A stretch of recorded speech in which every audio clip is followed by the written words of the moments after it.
never have enough time to play it all. You know everybody wants to walk in someone else's shoes. Everyone's forgot who they are.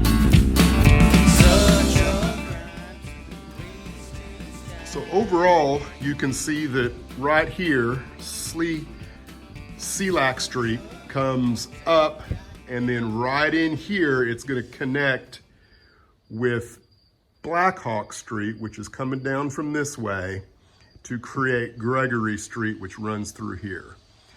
I haven't included any structures here, but I might go ahead and include 2 buildings here eventually, just to kind of see. I realize that this is extremely ambitious, and I'm still not 100% sure if I've got the space to do this. I think I do. From this edge of the layout here to where the actual track is running around, I've got right at 6 feet of distance. And I think I'm only 40 some inches to this point. So, you know, I've got another 3 foot, give or take, beyond here, that if Gregory Street loops around right here and then starts back up, then I should have room for my school and my church up above this area. And who knows, maybe even the coal dealership, which actually belongs directly behind these buildings. I'm not sure if it's behind the hardware store or if it's one of these 2 buildings, but it's real close right in there. It's right on Sealack Street. It's one of the only buildings there, because there's not too many buildings on Sealack Street, at least not on the map that I have. So that's where I'm at. The next thing I need to do is I'm gonna create all of these out of cardboard. I think I need to see the 3-dimensional look of them to find out how that works.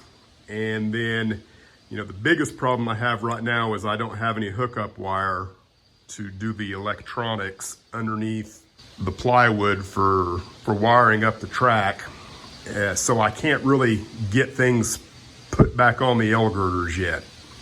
So I'll come back and show you more when I've actually completed some more.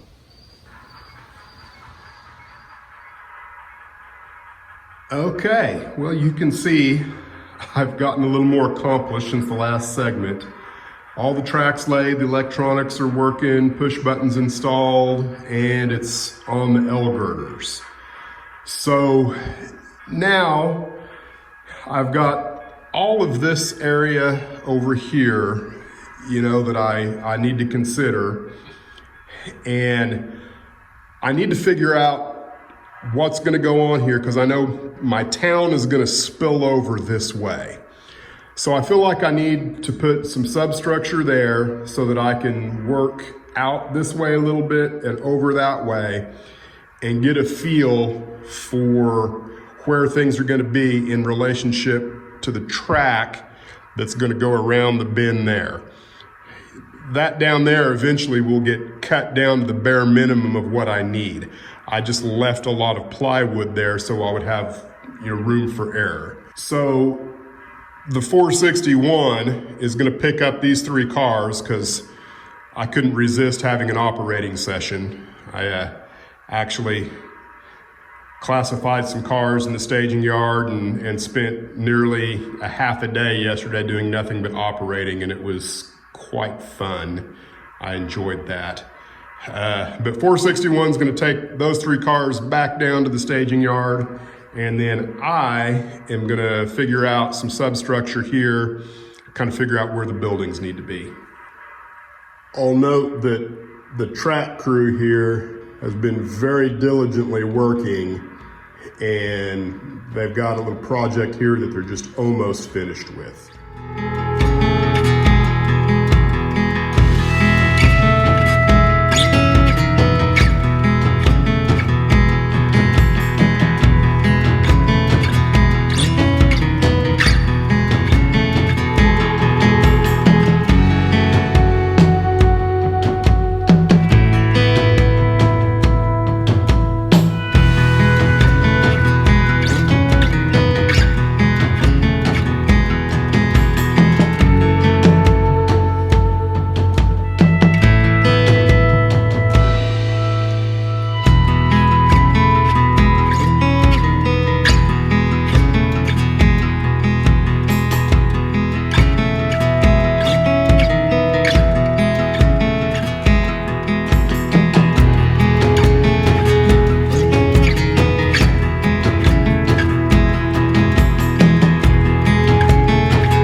board mock-ups. I've got about 24 of them on the layout right now, and I think I need probably 4 more before I'm satisfied. Might seem excessive, but this really allows me to see what's gonna go on. So let's talk a little bit about the mock-ups themselves, just because I put a lot of effort into them. So down on the far east end of town, we have the 3 sister hotels, the Star, the Mountain, and the Pacific Hotel. I have no idea which one's which at the moment. And I had no pictures of these anywhere. They don't exist today, near as I can tell. I think I got the Star Hotel and the post office mixed up, but I could still be mixed up. Let's be honest, I'm just a mixed up person.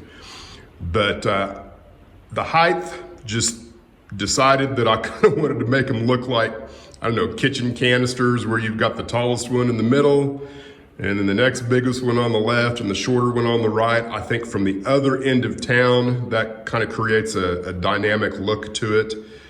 I'm pleased with that. The next 4 buildings are the 4 buildings that I discussed in building Silver Gulch 3, and that's the drugstore, the saloon, which I'm calling Dartlon's Saloon, after a friend of mine who used to play bass guitar for me back in my grunge rock band days.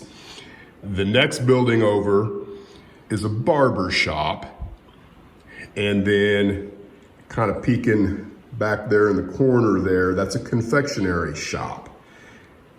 One of the things I kind of like about this at the moment is this area back here, the gap between the Star Hotel and the drugstore, is going to be a nice place for its own little private, intimate scene of maybe, I don't know, a wino or something, clotheslines possibly. There's going to be something in there that's going to catch the eye and really draw someone to look and see what's going on back there. Next, we have the post office and City Hall. Now on the map, the post office is actually on the other side of the 4 buildings right here, next to the Star Hotel. I thought it would look better here, so I've moved it over, and it kind of helps set what Sealac Street is gonna look like. And the post office is actually a stone building with a brick front facade. And that one's still standing. I'm pretty sure I've got it kind of figured out. I ran out of cardboard when I was doing this, the cardboard that I used, initially. And all I could find were the large cardboard envelopes, and they have kind of a silky sheen to them that doesn't take pencil very well, so they're kind of hard to see. But this is the post office, and I think that's gonna work. Now we've got these 3 buildings, and I had some indecision on this building here.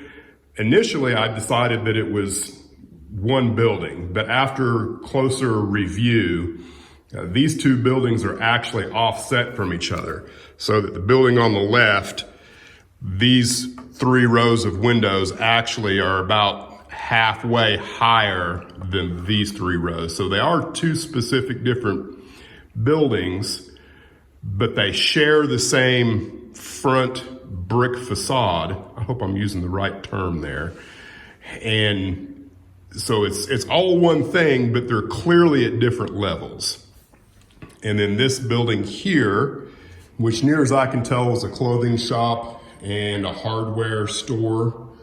And then these other 2 buildings, one was a drugstore, and then the other was a B&S, whatever B&S stands for. I'll do a little more research and figure that out eventually. And then Of course, the Sasquatch Casino, the large hardware store with the 3 stores inside, I think a clothing store, a hardware store, and then a meat market is, near as I can tell, is what was in there. I just built the front of it and kind of just glued it on there in a couple of places so it would stay. Back here in the back, I have the coal dealership, and it's compressed. The building in the middle there, it's about half or maybe 1/3 as big as it should be. And then the office is, I think it's the actual size, and so is the coal building. I guess that's, according to the map, there was a coal chute or something, a covered trestle or something along those lines that appears to me to come right down and attach to that building from up here. I don't know if I'll model that or not yet, because I'm still thinking this might need to be on the other end of town. I haven't completely decided. And then the last 2 buildings that I've got completed is the meat market, which I just put butcher on there, and then the bakery. Now, when I look at the pictures, it's clear to me that I've got the butcher shop too big or too tall. I feel confident that the front facade of the large hardware store is the right height. I think the proportions of that building work out really well to what it should be. But if you look at the picture, you can see the relationship of this building to that building, and this building dwarfs this building. So either I'm not near big enough with this, or I'm way too big with that. So that's something I'm gonna have to work out, which is another advantage of coming up with your mock-ups. So that's that. I got the Dirty Shame Saloon and the Cobbler, the shoe store that goes here, yet to build. And then I'll hopefully move on to figuring out what I'm gonna do here. All right, you can see I've got my road bed looping around here, so you got a pretty good idea of how much room I'm dealing with here. And according to the map, the school and the church kind of interface right here, which should give me enough room that my street loops around the backside here, comes up, and then those 2 buildings can be right there. Now what I'm thinking is maybe I'll put a mine up there instead. I haven't decided. I probably will go ahead and mock those buildings up, but I'm out of cardboard, and just to be blunt, I'm a little burnt out on making cardboard mock-ups at the moment. So I'm not real enthused to do that, and I'm at a point where really I don't need to. I think the amount of space is what I've got.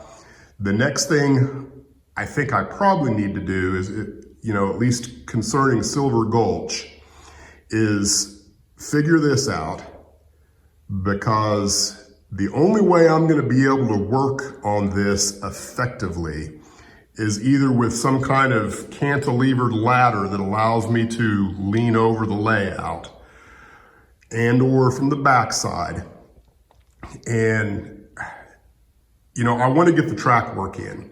So I'm thinking if I glue all of this up, I should be able to lift that off and it will stay together. Because once you glue 5 together, and I think I may go with 7 just for a little more rigidity, go with 7 splines all the way there, I should be able to lift that completely off, move it out of my way, and then be able to get in back here and start working with some foam.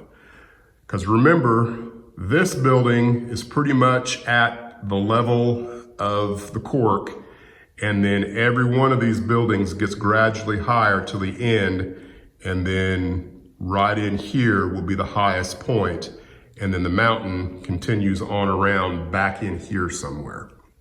So what that means, I need to glue some spline together, and I need to figure out all of the track work at least through to this battery of switches here.